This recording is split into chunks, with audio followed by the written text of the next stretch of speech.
When creating thumbnail sketches, we typically use graph paper. And what we're going to do is fold up this piece of graph paper so that we have 8 rectangles. So I'm going to fold the piece of paper in half.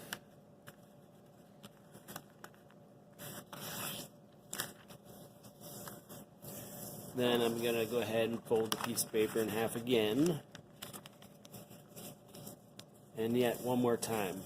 The reason why we're doing this is so that we have 8 spaced out rectangles for our at least 8 thumbnail sketch ideas. So as I open this up, we can see that we have 8 perfectly spaced rectangles. Now, depending on what we're sketching, if it's taller than it is wide, we might hold the paper this way.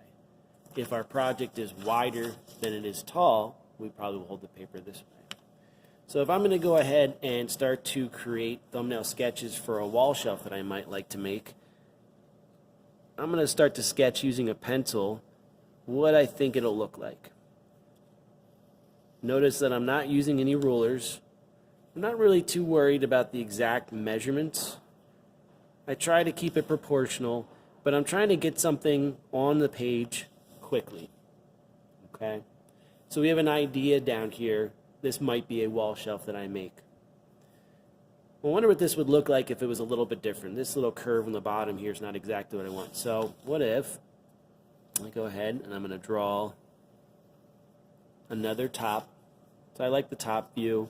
The brackets are going to come down here. But I want to do something different with my back piece here. So I'm going to give it a different shape so I can see kind of what that looks like.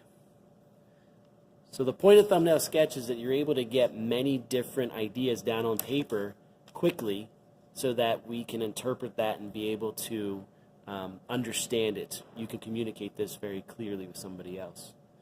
Hopefully, as you start to sketch and you put in and you incorporate different ideas, these kind of morph into your last idea, right?